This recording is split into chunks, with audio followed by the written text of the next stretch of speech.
আলহামদুলিল্লাহ, আপনারা দীর্ঘ রাত পর্যন্ত আজকে আমাদের এই প্রোগ্রামে এখানে অপেক্ষমান আছেন, এই জন্য আপনাদের শুকরিয়া আদায় করতেছি। আমরা আজকে সাংগঠনিক একটা সফরে বের হয়েছি। মানিকগঞ্জ জেলা এবং ঢাকা জেলা উত্তর সাভারে দুটো প্রোগ্রাম সেরে তারপর আমরা আপনাদের এখানে তৃতীয় প্রোগ্রাম এবং আজকের শেষ প্রোগ্রামে এখানে এসে মিলিত হয়েছি। আমাদের এই সফর এখন দেশ জুড়ে চলতেছে। কেন্দ্রীয় দায়িত্বশীলরা এক একজন এক এক দিকে সফর করতেছেন। আমাদের মহাসচিব সাহেব 2 দিন ধরে দক্ষিণবঙ্গে সফরে আছেন। তো আমিও গত পরশুদিন ওদিকে নারায়ণগঞ্জ, মুন্সিগঞ্জ একদিন 2 জেলা সফর করেছি, আর আজকে 3 জেলা। এই সফরগুলোর উদ্দেশ্য আমাদের সকলেরই একটা জায়গায় রাখা যায় না, এখানে বাড়া যায়। এখন এমন একটা সময় অতিক্রম করতেছি, আমাদের বাংলাদেশের জাতীয় রাজনীতি এবং আমাদের বাংলাদেশ খেলাফত মজলিসের রাজনীতি খুব গুরুত্বপূর্ণ একটা সময় আমরা পার করতেছি। আপনারা জানেন যে এখন বাংলাদেশের রাজনীতির সবচেয়ে গুরুত্বপূর্ণ বিষয় হলো, যেটা নিয়ে তুমুল আলোচনা, তর্ক বিতর্ক চলতেছে। সরকারি দল এবং বিরোধী দল, বিরোধী রাজনৈতিক পক্ষগুলোর মধ্যে যে বিষয়টা নিয়ে সংসদের ভিতরে বাইরে রাজনৈতিক অঙ্গনে ব্যাপক এটা নিয়ে তর্ক বিতর্ক চলতেছে, সেটা হলো গণভোট বাস্তবায়ন।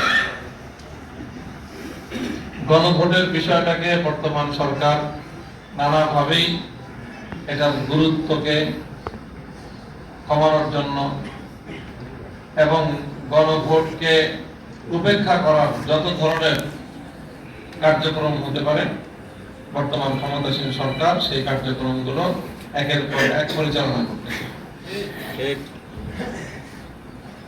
কিন্তু আমরা মনে করি এই গণভোট, জুলাই সনদ, জুলাই বিপ্লব, এই সবগুলি একটা আরেকটার সাথে ওতপ্রোতভাবে জড়িত এবং একটা ধারাবাহিক বিষয়। প্রথম বিষয় আমাদের মাথায় রাখা দরকার যে জুলাই বিপ্লবের সাথে আমাদের সম্পর্কটা কি এবং জুলাই বিপ্লবটাকে আমরা কোন চোখে দেখি। এটা যদি আমাদের সামনে স্পষ্ট থাকে, পরিষ্কার থাকে, তাহলে আমাদের ভূমিকাটা কি হওয়া উচিত সেটা আরো ওয়াজ করে বোঝানোর প্রয়োজন পড়বে না, আমি মনে করি। দেখেন, জুলাই বিপ্লবের সাথে আমাদের সম্পর্কটা হলো যে জুলাই বিপ্লব তার একদিনে হয় নাই, এটা ধারাবাহিকভাবে পর্যায়ক্রমে একটা সফল বিপ্লব পর্যন্ত পৌঁছেছে। এই বিপ্লবের জন্য অনেক ত্যাগ, কোরবানি, অনেক কিছু স্বীকার করতে হয়েছে এবং জুলাই বিপ্লবের প্রেক্ষাপট তৈরি করার ক্ষেত্রে অনেকগুলো ঘটনা ভূমিকা রেখেছে। নিঃসন্দেহে সেই ঘটনাগুলির মধ্যে সবচেয়ে প্রভাবশালী ভূমিকা এবং সবচেয়ে ইফেক্টিভ ঘটনা হলো 2013 সালের 5ই মে শাপলা চত্বরে শাহাদাতের ঘটনা। এটা একেবারেই স্পষ্ট একটা বিষয় যে জুলাই বিপ্লবের যে বুনিয়াদ, এটা 2013 সালের শাপলার ঘটনা। শাপলার ঘটনার সাথে এদেশের ইসলামপন্থীদের, আলেম ওলামাদের যে সম্পর্ক এবং শাপলা চত্বরের শাহাদাতের এই রক্তে রাঙা ইতিহাস, কাদের ইতিহাস, এই ইতিহাসের গৌরবোজ্জ্বল যে পথ, সেই পথটা কাদের, আমি মনে করি যে এটা বড় অপেক্ষা রাখে না, যেটা এদেশের ইসলামপন্থীদের স্বাধীনতা পরবর্তীকালের সবচেয়ে গৌরবোজ্জ্বল অধ্যায়। এরপরে 2013 সালের পর থেকে বিভিন্ন রাজনৈতিক সংগঠন নানাভাবে জুলুম নির্যাতনের শিকার হয়েছে।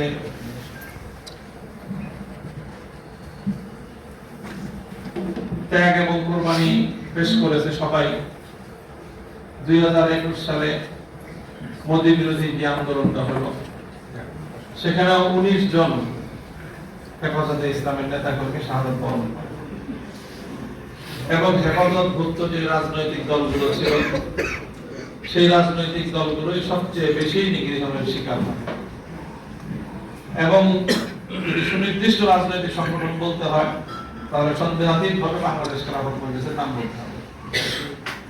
বাংলাদেশ খেলাফত মজলিসের তৎকালীন মহাসচিব সহ আমরা কেন্দ্রীয় একেবারে ঢাকায় যে কয়েকজন নেতৃবৃন্দ ছিল, আমাদের সবাই অ্যারেস্ট।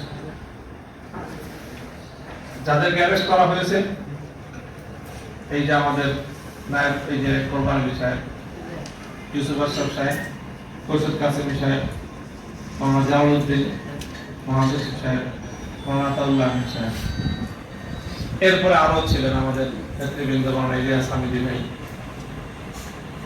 যাদেরকে গ্রেফতার করা হয়েছে খেলাফত মজলিসের নেতৃবৃন্দ, তাদের একটাই অপরাধ ছিল, তারা খেলাফত মজলিস, এই পরিচয়ে তাদেরকে গ্রেফতার করা হয়েছে। খেলাফত মজলিসের অপরাধ ছিল যে খেলাফত মজলিসের মহাসচিব মামুনুল হক। তো এইভাবে আমাদের 2021 সালে প্রায় 1,500 আলেম ওলামা গ্রেফতার হয়। 1 বছর, 2 বছর, 2.5 বছর, 3 বছর পর্যন্ত আমাদেরকে কারাবরণ করতে হয়েছে। এই সব ঘটনার পরে 2024-এর জুলাই বিপ্লব হয়েছে।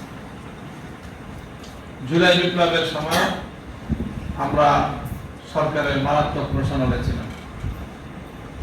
জুলাই বিপ্লবের সময় যেমনি ভাবে জুলাইয়ের বিপ্লবের যে ছাত্র নেতৃবৃন্দ ছিল, তাদেরকে যেভাবে সরকারি আইন শৃঙ্খলা রক্ষাকারী বাহিনী তুলে নিয়ে গেছে এবং তাদেরকে দিয়ে নানাভাবে সরকারের পক্ষে, আন্দোলনের বিপক্ষে তাদেরকে যে স্টেটমেন্ট দিতে বাধ্য করা হয়েছে, ঠিক তদ্রুপ ইসলামী রাজনৈতিক নেতৃত্বের মধ্যে একমাত্র আমাকেই তখন সরকার এবং সরকারি আইন শৃঙ্খলা রক্ষাকারী বাহিনী প্রচন্ড চাপ প্রয়োগ করেছে এবং একরকম তুলে নিয়ে গিয়ে সেখানে সরকারের পক্ষে বক্তব্য দেওয়ার জন্য চাপ প্রয়োগ করেছে। তবে আলহামদুলিল্লাহ আমি তাদের সেই বক্তব্য উপেক্ষা করেছি।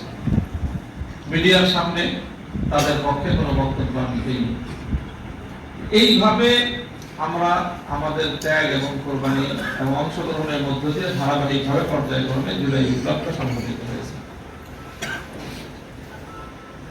জুলাই বিপ্লব সংঘটিত হওয়ার পর 18 মাস ধরে অন্তর্বর্তীকালীন সরকার ছিল এবং এই সময়টায় জুলাই বিপ্লবের পর থেকে এখন পর্যন্ত বাংলাদেশের রাজনীতিতে যা কিছু চলছে, আমরা মনে করি যে এই যে জুলাই বিপ্লবকে কেন্দ্র করে যে জুলাই সনদ প্রণীত হয়েছে, সেই জুলাই সনদের প্রেক্ষিতে জুলাই আদেশ জারি হয়েছে, সেই জুলাই আদেশের প্রেক্ষিতে গণভোট হয়েছে।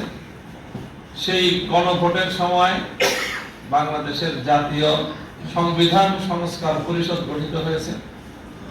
সেই সংবিধান সংস্কার পরিষদের শপথ নিয়ে গণভোটের রায় কার্যকর করাটা শুধু বাকি আছে, আর বাকি সবগুলি ধাপ এটা অতিক্রম হয়েছে।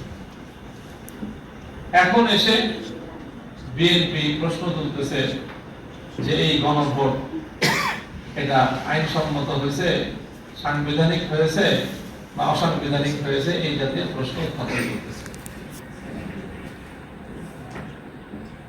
দেখেন, বিএনপি যে জুলাই বিপ্লব নিয়ে তাদের মধ্যে এক ধরনের অস্বস্তি আছে, এটা একেবারে জুলাই বিপ্লবের একদিন পর থেকেই বোঝা যেতেছে। তাদের মধ্যে একজন অস্বস্তি আছে। কি অস্বস্তি? অস্বস্তিটা পরিষ্কার। জুলাই বিপ্লবটা যে হলো 2024-এর জুলাই মাসে, জুলাই মাসেই তো মূল বিপ্লবটা হয়েছে, সমাপ্তিটা ঘটছে আগস্টে গিয়ে 5 তারিখ, এই জন্য এটাকে বলে 36শে জুলাই। আচ্ছা, 36শে জুলাই বা পূর্ণ জুলাই মাস এই মাসটায় যারা আন্দোলন করলো, বিপ্লব করলো, যেই জনগণ, যেই দেশের মানুষ, এই মানুষ কি হঠাৎ করে 2024 সালের জুলাই মাসে আসমান থেকে পড়ছে? এই বাংলাদেশেই ছিল। আচ্ছা, এই মানুষ তো জুলাই মাসে যেরকম ছিল এর আগে জুন মাসেও তো ছিল। 2024 সালে ছিল, 2023 সালে ছিল না? 2023 সালে এই জনগণ ছিল, এই নিপীড়িত মানুষ ছিল, জুলুম নির্যাতনের জাতাকলে পৃষ্ঠ এই জনতা তো ছিল বাংলাদেশে। তখন 2024 সালের যে জানুয়ারি মাসে প্রহসনের যে নির্বাচনটা করলো শেখ হাসিনা, সেই নির্বাচনের কিছুদিন আগে একটা 28 অক্টোবর আসছিল বাংলাদেশে, মনে আছে আপনাদের? সেই 28 অক্টোবরটা একটা ডেডলাইন ছিল, 28 অক্টোবর একটা কিছু হবে। দেশের মানুষ একটা আশাবাদ নিয়ে তাকায় ছিল কোন দিকে? আপনারা তখন মুক্ত জীবনে, আমরা তখন জেলখানা। তো আপনাদের আশাবাদ যতটুকু ছিল, আমাদের আশাবাদ আরো অনেক বেশি ছিল। আমরা রোজা রাখছি, খতম করছি, দোয়া করছি, আর আশায় ছিলাম যে এবার একটা কিছু হবে।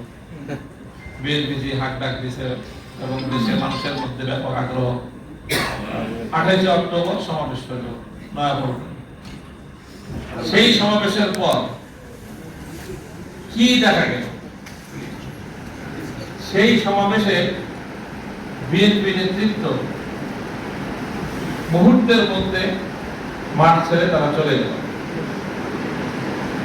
মানে পুলিশের দুইটা বাঁশির আওয়াজও লাগে, সামান্য বড্ডও বুঝাইতে পারে।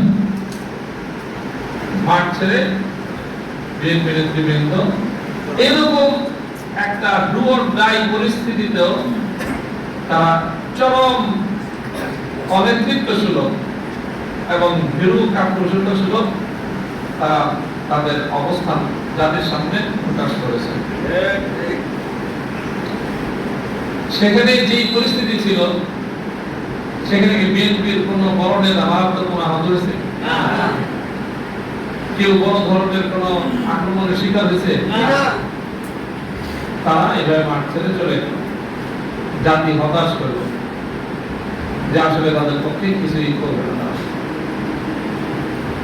এই 15 বছর বিএনপির মাঠ পর্যায়ের নেতৃবৃন্দ, মাঠ পর্যায়ের কর্মীরা অনেক জুলুম নির্যাতনের শিকার হয়েছে। অসংখ্য অগণিত নেতা কর্মী প্রাণী জীবনযাপন করছে, গুম হয়েছে, খুন হয়েছে। মাঠ পর্যায়ের নেতা কর্মীদের ত্যাগ এবং কোরবানির কোন সীমা পরিসীমা নাই। আর এর বিনিময়ে কেন্দ্রীয় নেতৃবৃন্দ আপোষ, ভীরুতা, কাপুরুষতা, যত রকম যা কিছু হতে পারে এই সব দৃশ্য মধ্যস্থ করছে।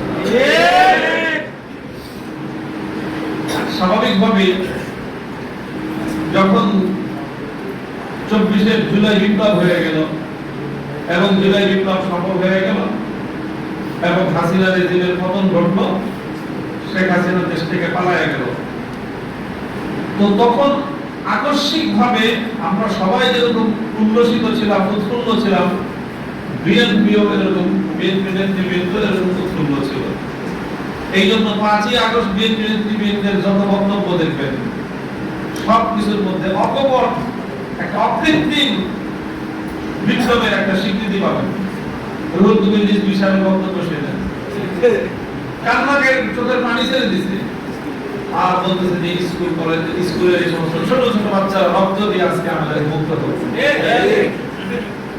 আমদানি ব্রাহ্মণ পার্থ সাহেব এখন কত সুন্দর বাস করার কথা বলেন। 5ই আগস্টের বক্তব্য শুনবেন, কি সুন্দর চমৎকার ভাবে 5ই আগস্ট এইভাবে বিপ্লবের এই ছাত্র জনতার এই বিপ্লবকে স্বীকৃতি দিয়েছে। ওই 5ই আগস্ট রাত্রে শুয়ে শুয়ে তারা চিন্তা করছে যে আসলে এই বিপ্লবকে কি বলা উচিত আমাদের।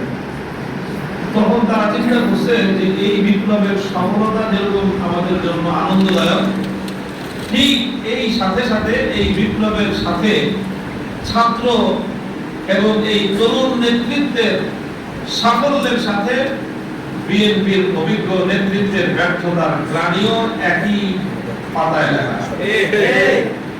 তোমরা পারো নাই, ছাত্ররা পারছে। তো এটা ক্রেডিট দেওয়া দরকার ছিল পরের দিন থেকে বিএনপি, হ্যাঁ আমাদের নেতৃত্বের অসততার কারণে, নেতৃত্বের আপোষকামিতার কারণে, নেতৃত্বের সমন্বয়হীনতার কারণে জনগণ বিপ্লবের জন্য প্রস্তুত থাকা সত্ত্বেও আমরা বিপ্লব করতে ব্যর্থ হয়েছি। এটা আমাদের ব্যর্থতা। এখন যারা পেরেছে আমরা তাদেরকে স্বাগত জানাই। সেটা না করে অব্যাহতভাবে বিএনপি আর দলের মানে কিছু নেতৃত্ব তারা এই জুলাই বিপ্লবটাকে কিভাবে কাটছাট করে ছোট করা যায়, এটার মাহাত্ম্য তাৎপর্য কমানো যায়, সেই চেষ্টা অব্যাহতভাবে করে আসছে। এটা একটা বড় কথা। আপনারা জানেন আমাদের বাংলাদেশ খেলাফত মজলিসের রাজনৈতিক অবস্থান সম্পর্কে যারা মানে ধারাবাহিকভাবে জানেন তারা তো জানেন যে আমরা বিএনপির ব্যাপারে সবসময় পজিটিভ, অতীত থেকে পজিটিভ ছিলাম এবং এইবারও আমরা পজিটিভ ছিলাম এবং বিএনপির সাথে আমাদের রাজনৈতিক নানা কারণে যে কোনো জোট করার জোটবদ্ধ হওয়াটা আমাদের জন্য সুবিধাজনক ছিল। কিন্তু যখন আমরা দেখেছি যে না, এই যে জুলাই বিপ্লবকে বাংলাদেশে রাষ্ট্রীয়ভাবে, আইনগতভাবে, সাংবিধানিকভাবে কার্যকর করার যে চেষ্টা, এই ব্যাপারে বিএনপির আন্তরিক না, এই প্রশ্নে বিএনপি থেকে আমাদের মত আলাদা হয়েছে। এখন এই জায়গাটায় আমরা এত সিরিয়াস কেন, এটা আমি আপনাদের সামনে আমার সংগঠনের এবং আমাদের অবস্থান পরিষ্কার করি। জুলাই বিপ্লবের ব্যাপারে আমরা কেন এত সিরিয়াস?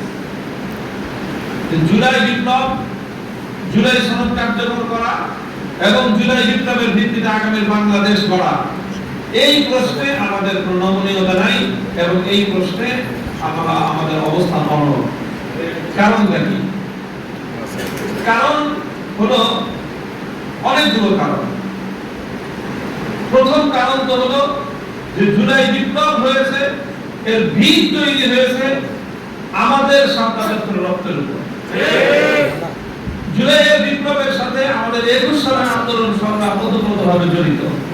তারপরে 24 সালেও আমাদের লোকজন, আমাদের ছেলেরা, আমাদের সন্তানরা রাজপথে যেভাবে আন্দোলন সংগ্রাম করেছে, ঢাকার প্রায় প্রত্যেকটা পথে আমাদের মাদ্রাসার ছাত্ররা একেবারে বীর দর্পে তারা সিনা টান করে জালিমের মোকাবেলায় ময়দানে ভূমিকা পালন করেছে, অন্যরাও করেছে।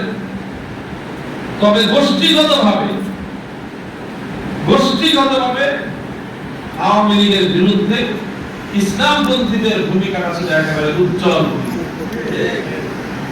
এই কারণে জুলাই বিপ্লবকে আমাদের অনেক আপন মনে হয় এই জুলাই বিপ্লব আমাদের রক্তে রঞ্জিত। কাজে এই বিপ্লবের সাথে গাদ্দারি আর কেউ উল্লেখ করতে পারে আমাদের পক্ষে করা সম্ভব। এটা প্রথম কথা। দ্বিতীয় বিষয় হলো,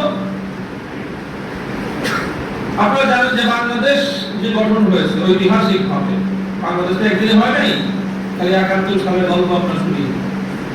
বাংলাদেশের ৭১ সালের মহান মুক্তিযুদ্ধের মধ্য দিয়ে হয়েছে। তবে এর পিছনে আরো অনেক আমাদের সংগ্রামী ঐতিহ্য আছে। ৭১ সালে তো বাংলাদেশের ওই মানচিত্রটুকুই পশ্চিম পাকিস্তান থেকে স্বাধীন হয়েছে, যে মানচিত্রটা 1947 সালে ভারত থেকে আলাদা হয়েছে।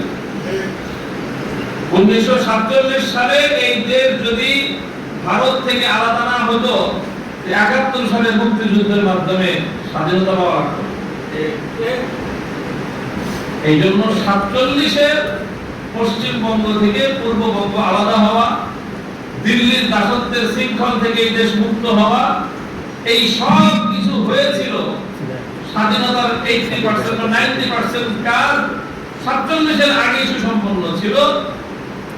শেরেবাংলায় ফজলুল হকের লাহোর প্রস্তাবের ভিত্তিতে এই দেশ আলাদা রাষ্ট্র হওয়ার কথা 47-এই, সেটাকে যে কোনোভাবে করা হয় নাই।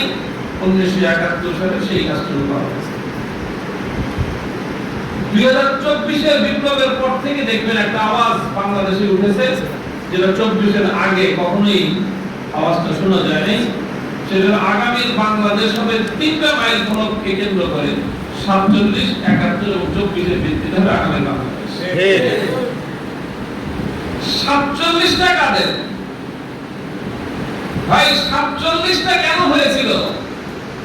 এই কথা এই জ্ঞানভাবীরা কোনোদিন বলবে না, কারণ 47 বলতে গেলে ইসলামের কথা চলে আসবে। 47 মানেই হলো ইসলামের ভিত্তিতে বাংলাদেশ। 47 মানেই হলো কলকাতার দাদাবাবুদের আধিপত্যের কবর রচনা করা। 47 মানেই হলো দিল্লি থেকে ঢাকার স্বতন্ত্র বৈশিষ্ট্যের আলাদা বাংলাদেশ।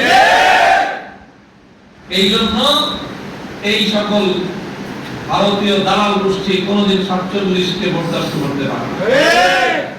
এই 24-এর বিপ্লবের পর 47 বাংলাদেশে আবার নতুন করে উজ্জীবিত হয়েছে। এই 47, 71-এর মহান মুক্তিযুদ্ধ এবং 24-এর বিপ্লব, এই তিনটা হবে আগামী বাংলাদেশ গড়ে তুলবার প্রধান ভূমিকা। এই কথা 24-এর জুলাই বিপ্লবের পর বাংলাদেশে আসছে। এখন কথা হলো, অর্থাৎ 24 তার অতীতের 47 এবং 71-কে ধারণ করবে, এটা মূল কথা। 24 ধারণ করবে 47-কে, 24 ধারণ করবে 71-কে। আর 24 এই দুটোকে ধারণ করে করবে নাকি শুধুমাত্র ওই আবেগী ডায়াটা শুনেবে আর লম্বা লম্বা বক্তৃতা শুধু না, এটাকে বাংলাদেশের সাংবিধানিক কাঠামোতে বাংলাদেশের আগামী রাষ্ট্র গঠনের ক্ষেত্রে মূল উপাদান হিসেবে এটাকে নতুন ভাবে অন্তর্ভুক্ত করতে হবে। এইটা ছিল মূল আলোচনা। এখন প্রশ্ন হলো যে এটা কিভাবে ঢুকাইবে, সংবিধানে ঢুকাবে কিভাবে, সংবিধান সেভাবে রচনা করবে কিভাবে? আপনারা দেখেন যে সংবিধানে এই পর্যন্ত বাংলাদেশে 15টার বেশি সংশোধনী আসছে। ত্রয়োদশ সংশোধনী হয়, আপনার পঞ্চম সংশোধনীর কথা শোনা যায়, পঞ্চদশ সংশোধনীর কথা শোনা যায়। 1996 সালে যখন এই তত্ত্বাবধায়ক সরকারের বিল পাস হলো, শেখ হাসিনা আয়েশা তার নিয়োজিত বিচারপতি খায়রুল হকের কাছে একটা আপিল করে বাস সেই তত্ত্বাবধায়ক সরকার বিধান বাতিল করেছিল। অর্থাৎ সংবিধানে সংশোধন করা হয়, যে সরকারি আসে তার পোষা একটা বিচারপতিকে প্রধান বিচারপতি বানায়, নিজের পালিত পোষা বিচারপতি, সেখানে আবেদন করে সেই বিচারপতি কলমের ঘোষণা দিয়ে বলে দেয় যে অমুক সংশোধনীটা বেআইনি হয়েছে, কাজে এখন আবারও যদি জুলাই সনদের এই সকল বাস্তবায়ন এগুলোকে যদি সংবিধান সংশোধনের মাধ্যমে সংবিধানে অন্তর্ভুক্ত করা হয়, পরবর্তীতে আবার যে কোনো সরকারের মনে হবে যে এটা নিজের স্বার্থের বিরুদ্ধে গেছে, তখন তার পোষা একটা প্রধান বিচারপতি বসাবে, সেখানে আপিল করবে, সে বলে দিবে যে এই সংশোধনী এটা অবৈধ হয়েছে বাতিল। এরকম সমস্যা। এই জন্য অন্তর্বর্তী সরকারের আমলে সকল রাজনৈতিক দলগুলো নিয়ে আলোচনা করছে যে এই জুলাই বিপ্লবকে সাংবিধানিকভাবে এমনভাবে প্রতিষ্ঠা করতে হবে যেন ভবিষ্যতে এটাকে আর কেউ হাইকোর্টে চ্যালেঞ্জ করতে না পারে। এটা আজকের কথা না, এটা সংস্কার কমিশনের কথা, এটা ঐক্যবদ্ধ কমিশনের কথা, এটা বিএনপির কথার সাথে একমত হয়েছে। এটা এমন ভাবে করতে হবে যেন এটাকে চ্যালেঞ্জ করা না যায়। প্রশ্ন ছিল কেমন ভাবে করতে হবে, পরিবর্তনটা কেমন ভাবে করতে হবে, জুলাই সনদটা কেমন ভাবে কার্যকর করতে হবে যেন এটা কেউ আবার তত্ত্বাবধায়ক সরকারের মতো হাইকোর্টে রিট করে দিলেই এটা অবৈধ না হয়ে যায়, কিভাবে করতে হবে এটা নিয়ে গলিমসি চলতেছিল। তখন আমরা জুলাই সনদ বাস্তবায়নের লক্ষ্যে আন্দোলনে নামলাম। যখন আমরা আন্দোলনে নামলাম তখন বিএনপি একমত হলো যে না ঠিক আছে, আমরাও চাই যে জুলাই সনদকে সেইভাবেই আমরা বাস্তবায়ন করব। কিভাবে বাস্তবায়ন করা যায়, সংবিধান বিশেষজ্ঞ, আইনজীবী সবাই মিলে আলোচনা করা হলো। বিএনপি, জামাত, আমাদের সব লোকজন আলোচনা করে তখন নির্ধারণ হলো যে দুইটা পদ্ধতিতে করা যায়। একটা হলো একটা গণপরিষদ গঠন করা যায়, যেটা ৭২ সালে হয়েছিল, যে গণপরিষদ, যে পরিষদ নাকি সংবিধান রচনা করতে পারে। একবার যারা সংবিধান রচনা করে, পরবর্তীতে কোন সরকার, কোন আদালত কেউ গণপরিষদ গঠিত সংবিধানকে চ্যালেঞ্জ করতে পারে না। এনসিপির দাবি দিয়েছিল যে আমরা গণপরিষদ গঠন করি। আরেকটা পথ বের হলো যে গণপরিষদ গঠন না করেও হয়, কিভাবে সংবিধান সংস্কার পরিষদ করা যায়। সংবিধান সংস্কার পরিষদ কেমনে করতে হবে? গণভোটের মাধ্যমে। এই সালাউদ্দিন সাহেব বলল এটা, যে গণভোটের মাধ্যমে যদি সংবিধান সংস্কার পরিষদ করা হয়, তাহলে এটাকে কোন সরকার, কোন আদালত চ্যালেঞ্জ করতে পারবে না। এটা বাংলাদেশের সংবিধানের মূল নীতি হিসেবে প্রতিষ্ঠিত হয়ে যাবে এবং আগামী বাংলাদেশ কেউ এর থেকে ভিন্ন ধারায় পরিচালিত করতে পারবে না। সবাই একমত হলো। তাহলে কি করা যায়? কয়েকটা ধাপ নির্ধারণ হলো এবং এগুলো সম্মিলিত আলোচনার ভিত্তিতে, যে প্রথমে জুলাই আদেশ জারি হবে প্রেসিডেন্টের পক্ষ থেকে এবং সেই আদেশ চলবে এবং এরপরে একটা গণভোট হবে। সেই গণভোটে হ্যাঁ জয়যুক্ত হলে সংবিধান সংস্কার পরিষদ গঠিত হবে। সেই সংবিধান সংস্কার পরিষদ সংবিধানের মধ্যে জুলাই সনদকে অন্তর্ভুক্ত করে দিবে। তখন এটাকে আর কোনো আদালত এবং কোন সংসদ এটাকে চ্যালেঞ্জ করতে পারবে না। আমরা বললাম যে গণভোটটা আগে করেন, জাতীয় নির্বাচনটা পরে করেন, যাতে গণভোটটা আগে হয়ে সংবিধান সংস্কার পরিষদটা গঠিত হয়ে যায়, তারপরে সংসদ নির্বাচন হবে। তার একটা বিরোধিতা করবে। যখন তারা বিরোধিতা করেছিল তখনই আমাদের সন্দেহ হয়েছিল যে এটা করবে তারা। ঠিকই এখন একই দিনে একই নির্বাচনী তফসিল ঘোষণার মাধ্যমে, নির্বাচন কমিশনের একটা তফসিলের মাধ্যমেই দুইটা নির্বাচন ঘোষিত হলো। একটা নির্বাচনে ৫১% ম্যান্ডেট দিল তাদেরকে, বিএনপির পক্ষে, বিএনপি জোটের পক্ষে। বিএনপি এবং তার জোট সঙ্গী যা আছে সবাই মিলে ভোট পেয়েছে ৫১%, আর তাদের বিরুদ্ধে ভোট করছিল ৪৯%, মাত্র ২% ভোটের ব্যবধান। 2/3 মেজরিটি ২১৩টা আসন যেভাবে বলে, শুনতে তো মনে হয় যে বিশাল ব্যবধান, কিন্তু আসলে সত্যি অর্থে ব্যবধান মাত্র 2% ভোটে। আর পক্ষান্তরে গণভোটে বিএনপি তো দলে দলে সারা বাংলাদেশে নায়ের পক্ষে ক্যাম্পেইন করছে। খবর নিয়ে দেখবেন, বিএনপির অরিজিনাল ভোটার যারা, তাদের নেতা কর্মী, বিশ্বস্ত নেতা কর্মীরা সবাইকে বলছে না ভোটে সিলমা। আর না বেরোবে তারা এখানে সবকিছু করার পরেও, বিএনপি এবং আওয়ামী লীগ মিলে ভোট দেওয়ার পরেও না বেরোবে সিল করেছে ৩১%,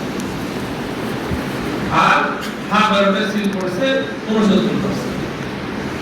2/3 মেজরিটির চেয়ে অনেক বেশি, ৬৬% হলে 2/3 হয়। আর সেখানে ভোট করেছে আরো ৪% বেশি, প্রায় 2/3 এর চেয়ে বেশি ভোট করেছে ৬৯% ভোটে। জনগণের প্রতিনিধি হিসেবে সংসদের ক্ষমতা আছে, জনগণের কথা বলে বলে সংবিধানের গুরুত্ব আছে, কিন্তু আসল গুরুত্ব হলো জনগণের জনরায়। সেই জনরায় ৬৯% জনরায় সুস্পষ্টভাবে এই ভোট এবং জুলাই সনদ বাস্তবায়নের জন্য সংবিধান সংস্কার পরিষদ গঠন করার পক্ষে। ভাই আমি এই কথা বলে লম্বা বলতেছি না, আপনাদেরকে একটা কথাই বুঝিয়ে দিতে চাইতেছি যে বিএনপি এখন বলতে চাচ্ছে যে আমরা সংশোধনী করব, আমরা জুলাই সনদ বাস্তবায়ন করব। আমরা তো এইভাবে জুলাই সনদ বাস্তবায়ন চাই না, আমরা এমন ভাবে জুলাই সনদ কার্যকর করতে চাই যেন ভবিষ্যতে আর কেউ এটাকে তত্ত্বাবধায়ক সরকারের মতো চ্যালেঞ্জ করে বাতিল করতে পারে, এবং সেটা সংবিধান সংস্কার পরিষদ গঠন করা ছাড়া বিকল্প কোনো রাস্তা নেই। সংবিধান সংস্কার পরিষদ গঠনের কথা আপনারাই বলেছিলেন, তখন বলেছিলেন সংবিধান সংস্কার পরিষদ গঠন করা এটাই উপায়, আর এখন বলতেছেন যে এটা আইনসম্মত হয়। বাংলাদেশকে, বাংলাদেশের মানুষকে, বাঙালিদের হাইকোর্ট দেখানোর একটা ব্যবস্থা হয়েছে। এই হাইকোর্ট শেখ হাসিনা দেখাইছে 15 বছর, খালি দাঁড়াইলেই সংবিধানের কথা বলতো। যে সংবিধানে কি নাই, তত্ত্বাবধায়ক সরকার নাই। সংবিধানের বাইরে গিয়ে আমরা তত্ত্বাবধায়ক সরকারের অধীনে নির্বাচন দিতে পারবো না, সংবিধান মেনেই নির্বাচনে আসতে হবে। এই কাহিনী করতে করতে করতে করতে শেখ হাসিনার কাছ থেকে বাংলাদেশের মানুষ সংবিধানের সবক কম করে নাই। পরে পাবলিক যখন দেখছে যে ওটার তো সংবিধান ছাড়া অন্য কোনো কথার মধ্যে বেরোবে না, তো পরে এমন শিক্ষা দিছে বাংলাদেশের সংবিধান কত বড় কি এবারে গিয়ে আপনি মুখস্থ করেন। এই যা ভাবসা করতেছে, যদি জনগণের মনে করেন যে একটা দেশের ৬৯% জনগণের সঙ্গে গাদ্দারি করে ক্ষমতা খুব ভালোভাবে চালানো যাবে মনে করে কেউ বোকার সঙ্গে বসে টের পাচ্ছে না। আমরা এই জুলাই সনদের পক্ষে এমন কঠোর অবস্থান গ্রহণ করেছি দুইটা কারণে। প্রথম কারণ হলো এই জুলাই বিপ্লবের পিছনে এই দেশের ইসলামপন্থীদের ত্যাগ এবং কোরবানি, তাদের শাহাদাতের রাজনামা সবচেয়ে বেশি। কাজেই আমরা আমাদের এই রক্তের সঙ্গে গাদ্দারি করতে পারবো না, অন্য কেউ করতে পারে। দ্বিতীয় কথা হলো এই যে এই যে ৪৭ থেকে বাংলাদেশ রাষ্ট্রটা যেভাবে গড়ে উঠলো, ভারতীয় আধিপত্যবাদী চক্রান্ত ৭২ সাল থেকে বাংলাদেশটাকে মিসগাইড করেছিল। ২৪-এর বিপ্লবের মাধ্যমে বাংলাদেশকে আবারও তার সেই আপন স্বকীয় ধারায় ফিরে আনার একটা পরিবেশ তৈরি হয়েছে। কাজে এই জন্য জুলাই সনদ বাস্তবায়ন এবং জুলাইয়ের সনদের বিপ্লবের আকাঙ্ক্ষার ভিত্তিতে আগামী বাংলাদেশ গড়া এবং সংবিধান সংস্কার পরিষদের মাধ্যমে সংবিধানকে এমন ভাবে সংস্কার করতে হবে যেন এটাকে কেউ চ্যালেঞ্জ করতে না পারে ভবিষ্যতে। সেই ব্যবস্থা কার্যকর না হওয়া পর্যন্ত আমরা আমাদের এই দাবি, আমাদের আন্দোলন এবং সংগ্রাম অব্যাহত রাখব ইনশাআল্লাহ। যদি সরকারের সম্মতি না হয় তাহলে জুলাই বিপ্লবের ধারা অব্যাহত থাকবে ইনশাআল্লাহ। পরিষ্কার কথা এটা যে সংবিধান সংস্কারের মাধ্যমে, সংবিধান সংশোধনের মাধ্যমে নয়, তোমাদের ওই সংশোধনী দিবা তারপরে 2 দিন পরে চ্যালেঞ্জ করে আবার সেটাকে বাতিল করে দিয়ে বাঙালিতে হাইকোর্ট দেখে বা মোয়া ধরা দিবা, বাংলাদেশের মানুষ আর সেই পথে যাবে না।